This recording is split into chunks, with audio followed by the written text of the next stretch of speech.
അപ്പോൾ എല്ലാവർക്കും പുതിയൊരു വീഡിയോയിലേക്ക് സ്വാഗതം. അപ്പോൾ ഞാനിന്ന് ഇവിടെ ഉണ്ടാക്കാൻ പോകുന്നത് ഇലയുടെ പിന്നെ ഗോതമ്പ് മാവ് വെച്ചിട്ട് ഇലയുടെ ഉണ്ടാക്കാൻ നോക്കുകയാണ്. അപ്പോൾ ഞാൻ കുറച്ച് ഗോതമ്പ് പൊടി എടുത്തിട്ടുണ്ട്, പിന്നെ കുറച്ച് ചൂടുവെള്ളം, പിന്നെ ഉപ്പിട്ടതാണ്. അപ്പോൾ ഇത് ഒന്ന് കുഴയ്ക്കാം, നമുക്ക് കുഴച്ചിക്കാം.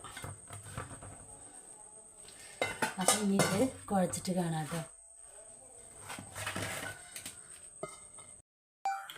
അപ്പോൾ ഇവിടെ ഇതാ നാളികേരമുണ്ട്, പിന്നെ ശർക്കര, ശർക്കരയും കൂടിയിട്ട് പിന്നെ റെഡിയാക്കി വെച്ചതാണിത്.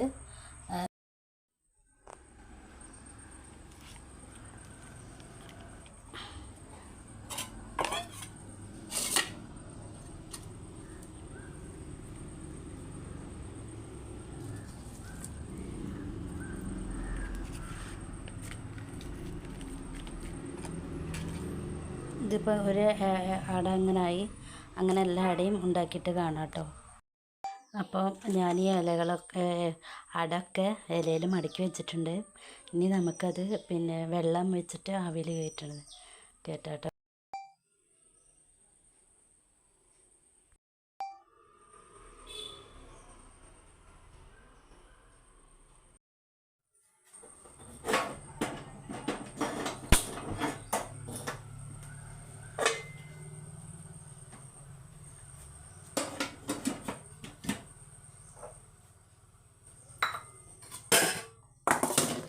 ഗൈസ്, അപ്പോൾ ഞാൻ അട പിന്നെ ഇതിൽ വെച്ചിട്ട് ഗ്യാസ് കത്തിച്ചിട്ടുണ്ട്. പിന്നെ നമുക്ക് അട ആയിട്ട് കാണാം.